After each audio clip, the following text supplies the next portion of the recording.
ज्ञानदेव तुकाराम पंढरीनाथ भगवान की जय।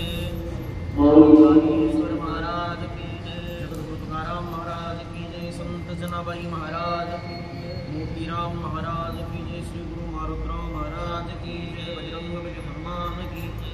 रामचंद्र भगवान की जय। बोलो रे भाई सब सनातन की जय।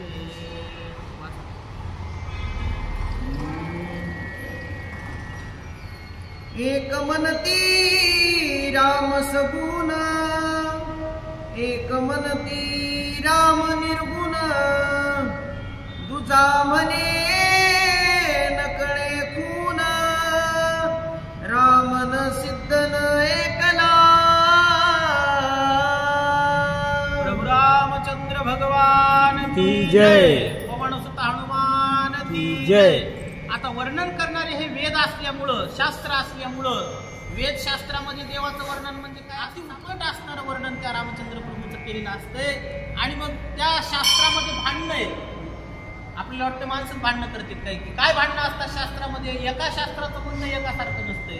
कोणी म्हणू लागलं रामचंद्र प्रभू हे सगुण आहेत, रामभद्राचार्यासारखे जे लोक असतात ते सगुण उपासक आहेत वृंदावनासारखे। आणि असणारं काही लोकांचं म्हणणं असं आहे देव निर्गुण आहे। पण मग त्या दोन्हीचा निर्णय ऐकल्यानंतर एकानं सांगितलं अरे राम सगुणही नाहीत, राम निर्गुणही नाही, चित्त करणे असणारे त्या ठिकाणी चैतन्य स्वरूप प्रभू रामचंद्र आहेत, त्यांना सगुणही म्हणता येत नाही, निर्गुण म्हणता येत नाही, असं वर्णन सांगू लागले। तिचा म्हणे राम एकला, तरी का बहुरूपे भासला, चौथा म्हणे नकळे तुला, झाला निजांगे।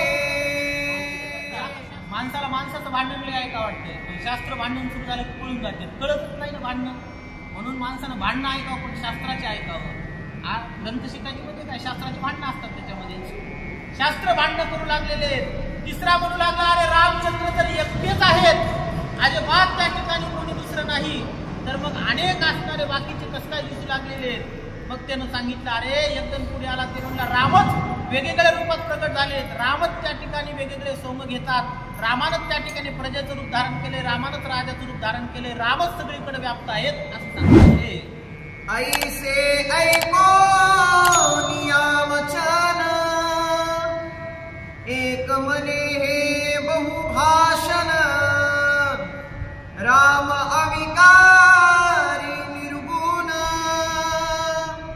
त्यासी आनंद मनावे। रामचंद्र प्रभूचं वर्णन करताना एक जणांना सांगितलं अरे अनेक म्हणू नको, एकमेव असणारे परब्रह्म स्वरूप राम आहेत, ते अनेक कसं काय होतील, अशा प्रकारे तो एक जण बोलू लागला। रामे विश्वाभास केला, आम्ही मानू या बोला, परी रामची झाला, यया बोला न मानू। आता वेदांतामध्ये सुद्धा अनेक भांडणे आहेत, काही शुद्ध वेदांत आहेत, काही केवळ अद्वैत आहेत, काही असणारे त्या ठिकाणी शुद्ध अद्वैत आहेत, अशा असणारे शास्त्रामध्ये अनेक भांडणे शिकायचे असले तुम्ही शिकलं का। त्याच्यापैकी शास्त्रकाराचं एक असं म्हणणं आहे की रामानं विश्वाचा भास केला, रामानं सगळं जग निर्माण केलं असं म्हणले, रामच सगळं जग झालं असं कसं काय तुम्ही म्हणतात, रामानं निर्माण केलं म्हणा, रामच झाला असं म्हणू नका, असं त्या ठिकाणी बोलू लागला। दारुणी युक्ती मंत्र कळा, निवादीचा सर्प केला, की दारुणी सर्प झाला, म्हणता जनाला मानेल। आणि माझीच गोष्ट कशी खरी आहे हे सांगण्यासाठी त्यानं असणार त्या ठिकाणी एक तर्क दिला। गारुडी मासणारा सर्पाचा खेळ करत असताना एका दोरीचा त्यानं साप केला म्हणले, पण गारुडी सापाच्या रूपात प्रकट झाला असं म्हणता येत नाही, लोकांना सुद्धा ते पटणार नाही, अशा प्रकारचं त्या ठिकाणी दृष्टांत देऊन लागलेला आहे। घट कुलाले निर्मिला, की कुलालीचा घट झाला, तैसा रामे प्रपंच रचिला, की रामची झाला प्रपंच। अरे बाहेर त्या ठिकाणी माणकं बनवित म्हणले का कुंभारच माडक्याच्या रूपात प्रगट होते, कुंभार माडकं बनवित असते, तसं रामानं जग निर्माण केलं, रामच त्या ठिकाणी जग झाला नाही असं एकदम त्या ठिकाणी आपल्या मनानं सांगू लागलेलं आहे. माळिये देवोनी जीवन स्वयं वाढविले उपवन, की तो झाला आपण ऐसे सांगून मज द्यावे. अरे माळी पाणी टाकते झाडाचं त्या ठिकाणी वाढ करते का? माळी स्वतः झाड बनतोय म्हणले. माळी झाडाला पाणी टाकून झाड वाढीत असते, माळी स्वतः झाड होत नाही. तसं रामानं सगळं जे वाढविलंय म्हणले ते स्वतः झाले नाही असं एक जणाचं मत आहे, ते सांगू लागले आहे. तुमसी नाही पूर्ण ज्ञान व्रता बोलाचे वल्गन, निर्गुणा ते म्हणा सगुण, राम बहुभूषण राहो द्या. आता हे महाराज स्वरात वाचायलेत आपले, पण खरं पाहायला गेलं तर ते भांडणाच्या ओव्या आहेत. अशा रागात दोघं जण भांडणं करायले. तुला काय कळतं रे म्हणला? रामाला सगळं जग झालं म्हणायलास. अरे रामचंद्राने हे निर्माण केलेलं जग आहे ते स्वतः रामचंद्र झाला नाही, निर्गुण असताना रामाला सगून कसं काय म्हणालास सांग मला, असं भांडू लागले. राम विकारी निर्मळ, राम निरंजन निश्चळ, राम निधर्म निष्फळ, न लगे मळ तयासी. आणि राम अविकारी आहेत, त्यांना विकार लागत नाही. विकार म्हणजे आपल्याला कोणाचा आपण पोरग आहे, कोणाचा बाप आहे, कोणाचा मुलगा आहे, तसं रामाला कोणाचा बाप म्हणता येत नाही, कोणाचा नवरा म्हणता येत नाही, कोणाचा भाऊ म्हणता येत नाही. रामाला कोणता विकार प्राप्त होत नाही, रामाला आकार नाही. असा असं निर्मळ स्वरूप रामचंद्राचा आहे. तुम्ही त्याला तसं म्हणू नका. राम परम ज्योती अमर, राम परम धाम सोज्वळ, राम अद्वय नंद केवळ, न लगे मळ तयासी. राम परम ज्योती स्वरूप आहेत, रामचंद्र प्रभू असणारे त्या ठिकाणी निर्मळ आहेत आणि सोज्वळ स्वरूप रामचंद्राचं आहे. त्याच्यामध्ये तिळा एवढा सुद्धा डाग लागत नाही आणि त्याच्यामुळे तुम्ही रामच जग झाले म्हणलं तर रामाला कमीपणा येईल असं तो बोलू लागलेला आहे. रामारूप अद्याखिल, राम पण परमानंद बहळ, राम अनाम मोकळाचळ, न लगे मळ तयासी. अरे रामचंद्र दिसतात त्यांचं खरं स्वरूप नाही. राम वास्तविक अरूप रूपातले आहेत, अद्वय स्वरूप आहेत, आनंद स्वरूप आहेत, अगोत्र आहेत. तुम्ही म्हणत असला तरी राम सूर्यवंशाचे तुमचं खोटं आहे. राम आचरण आहेत ते कोणतं, त्याला कुळ नाही, त्याला जात नाही, त्याला धर्म नाही, क्षत्रिय नाही. हे सगळं वेदांत शास्त्र बरं का, लीला चरित्र नाहीये. लीला चरित्रात वेगळं असतंय, वेदांत शास्त्रात वेगळं असतंय. हे रामाच्या स्वरूपाचं वर्णन आहे, लिहिलेचं नाही. राम आत्मानंद गहन, तुझी अंगे झाला जन, ऐसे म्हणता अवघे जन, मज हे दान माने ना. अरे रामचंद्र प्रभू अद्वयानंद असताना तेच सगळं जग झाले असं कसं म्हणता? एकच वस्तू निर्मळ तीच गच्चाळ अशी कसं असेल म्हणले? हा समजा कपडे मळालेले ते गच्चाळ नाही, तर गच्चाळ असले तर स्वच्छ नाही, तर दोन्हीपैकी एक असते म्हणजे स्वच्छ येईल तर मळालेले असं कसं म्हणता येईल? तसं राम अविकारी पुन्हा विकार रहित झाले कसं म्हणता येईल? असं त्यानं म्हणलं.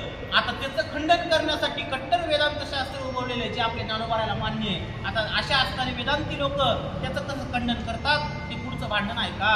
ऐसी ऐको निवंदती, गरजोनी उठिला वेदांती, मने का डोळा जगती, डोळस त्या प्रतीन म्हणावे. आता त्या ठिकाणी वेदांत शास्त्रातला कट्टर असणारं वेदांती उठलेला आहे, जे आपल्या सगळ्या संतांना मान्य केलेलं मत आहे. ते वेदांत शास्त्राचं मत काय म्हणतंय? तो वेदांती म्हणू लागलेला आहे की अरे बाबा, एखाद्या माणसाला एकच डोळा असला तर त्याला डोळस म्हणत नाहीत, त्याला त्या ठिकाणी फार सुंदर देखणं असं म्हणत नाहीत. तुला कळतंय का तू काय बोलतो ते? पुढचं त्याचं खंडन करू लागलेलं आहे. निर्गुण मनसी श्रीराम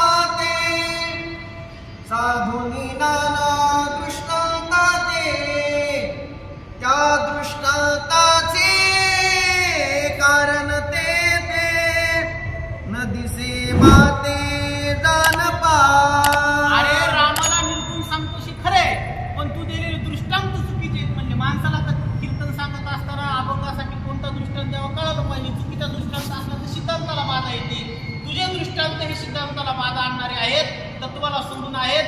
तुझं म्हणणं सगळं चुकीचं आहे. ऐक आता मी काय सांगतो ते.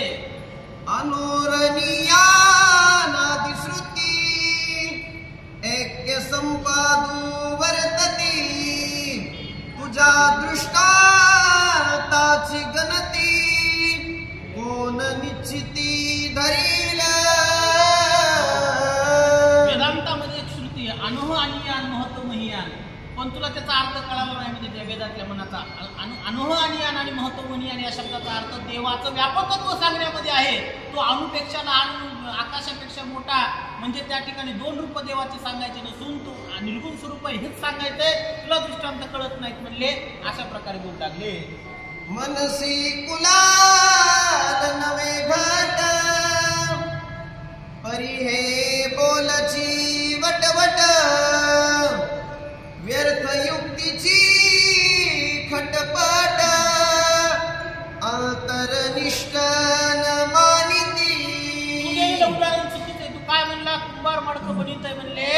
आणि कुंभार मडकं बनवल्यानंतर कुंभार थोडी मडक्याच्या रूपात प्रकट होते. त्यानं बनविलं, तो स्वतः झाला नाही. हे तुझं म्हणणं त्या ठिकाणी मत चुकीचं आहे. हा दृष्टांत चुकीचा आहे. ऐक म्हणले ते काय बरोबर आहे ते. मुक्तिका विजाती कुलाला मनोनी घटतीचा केला तैसा श्रीराम वेगळा प्रपंच झाला काशाचा. अरे दृष्टांत असा आहे म्हणले की मातीचा त्या ठिकाणी मडकं तयार होत असते. फुटलेली माती म्हणजे मिसळलेली माती असते, तिला आकार नसते. तीच ज्यावेळेस आकारला येते तिला माठ म्हणतात म्हणले. तसं निर्गुण असणारे रामच सोडून झाले. हे खरा दृष्टांत आहे. असं असणारं रामाच्या तत्वाविषयीचा निर्णय वेदांत शास्त्र करू लागलेला आहे. मनसी राम निर्विकार ते काय होत आकार त्याचा केला विश्वाकार हे साचार सांगावे. राम जर निर्गुण निराकार आहे, त्याला रूप नाही, रंग नाही, नाव नाही, तर ते सगुण झाले कसे? त्याने आकार कसा प्राप्त केला? ऐक म्हणले आता सांगतो तुला. आकाश पृथ्वी आप जीवन तेज आदी पांचे जाण केली काशाची घडून मज लागून सांगावे. हो, त्यानं अशा प्रकारे सांगितलं की म्हणू लागला, पहिला माणूस म्हणू लागला की रामानं जग निर्माण केलंय, राम स्वतः जग झाले नाही. तर मग यानं विचारलं की सगळं जग जर पंचमहाभूतापासून तयार झाले, आकाश, पृथ्वी, वायू, जल, अग्नी याच्यापासून निर्माण झाले, तर पहिल्यांदा आकाशाला तरी कोणी निर्माण केलं? पाणी जगात कुठून आणलं? अग्नी कसं काय उत्पन्न केला? तर अग्नीला देवापेक्षा वेगळं कसं म्हणता येईल? अग्नीपासून जग झालं, वायूपासून जग झालं, पण ते अग्नी म्हणजे कोण आहे? जल म्हणजे कोण आहे? मग हे रामच नाही का वेगळ्या रूपात प्रकट झालेला? तुला कसं कळत नाही? असं त्या ठिकाणी सांगू लागले. रामा वेगळे काय होते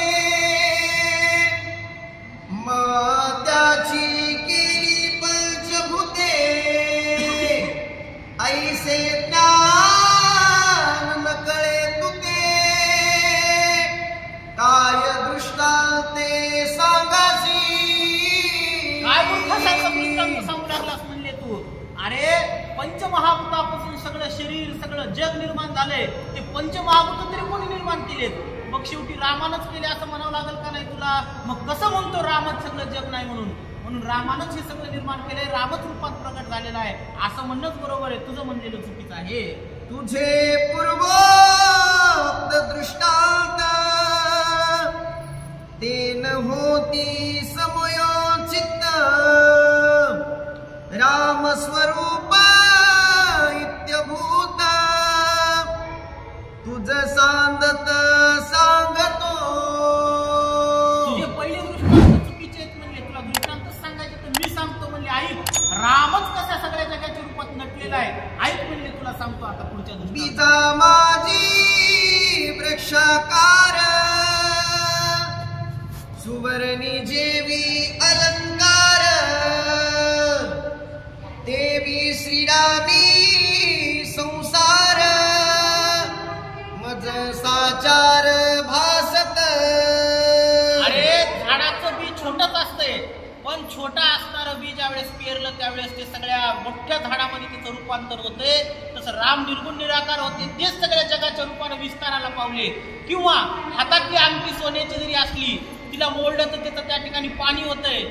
सगळे अलंकार मोडले त्याचं त्या ठिकाणी गरम केलं तिचं पाणी होतंय, आणि त्यालाच आकार दिला तर वेगवेगळे कानातले, नाकातले, हातातले अंगठी होते. म्हणजे तसं राम निर्गुण निराकार होते, त्यानेच आकार धारण केला, मग सगळं जग झालं, झाडं रूप माणसं पशु पक्षी रामच झाले असं बोलू लागलेले आहे. जेवी बीजची झाला तरुवर, सुवर्ण झाला अलंकार,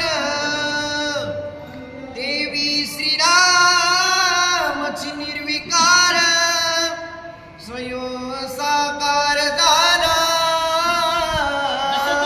वीज झाडाच्या रूपात प्रगट झाले, जसं ते त्या ठिकाणी सोनच अलंकाराच्या रूपात प्रगट झाले, तसं रामच सगळ्या जगात त्या ठिकाणी रामच वेगवेगळ्या रूपाने प्रगट झाले असं त्या ठिकाणी ग्रंथकर्ते सांगू लागलेले आहे.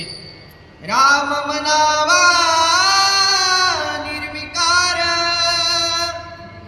तव तो भासतो साकार, साकार ना निराकार, परात्पर श्रीराम. अरे रामाला निर्गुण म्हणावं का सगुण? कारण निर्गुण म्हणावं तर दिसायला आम्हाला हातात धनुष्यबाण धारण केलेला, वास्तविक ते निर्गुणही नाही, सगुणही नाही, ते परेच्याही परात्पर असणारे रामाचं खरं स्वरूप व्यापक आहे. राम मनावा जरी निर्गुण, तरी तो प्रत्यक्ष भासे सगुण, एव सगुण निर्गुण आनंद घन श्रीराम. अरे राम निर्गुण म्हणायला तर सरळ डोळ्यानं दिसू लागलेले आहेत, रामचंद्र त्यानं कार्य केलेलं दिसतंय, कसं काय तुम्ही तसं म्हणता? त्यावेळेस ते म्हणू लागले राम सगुणही नाही आणि निर्गुणही नाही, तर आनंद स्वरूप असणारे भगवान प्रभू रामचंद्र निखळ असणारे आनंद स्वरूप आहेत. त्यांच्या स्वरूपामध्ये कुठल्याही प्रकारची बाधा नाही, तेच वेगवेगळी सोंग धारण करतात. ऐसी ऐको नियामात, वेद रागिले निवांत, अवघे वेदा तयासी नमित, धन्य मनत तत्वज्ञ. आणि हे ऐकल्याच्या नंतर सर्वांना गर्जना केली, खरे वेदांत शास्त्राचंच म्हणणं खरंय. 4 वेद 6 शास्त्र 18 पुराणाचा हेच सिद्धांत आहे. आळंदीला गेले, कुठेही गेले, ऋषिकेशला एवढा सिद्धांत खरा आहे. याच्या पलीकडचं त्या ठिकाणी बाकी काही ज्ञान नाही, त्याच्यासाठी सगळे ग्रंथ शिकायचे. आणि हे शास्त्र असणाऱ्या शास्त्राचं मग सर्वांनी मान्य केलं, म्हणजे तुमचं म्हणणं बरोबर आहे. हे ऐकोनी हनुमंत, अवघियासी नमस्कारित, मने माझे हृदगत, तुम्ही समस्त परिसावे.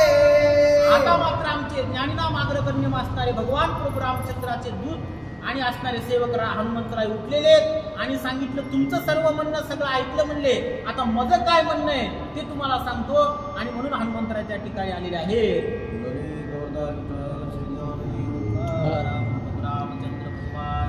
जय.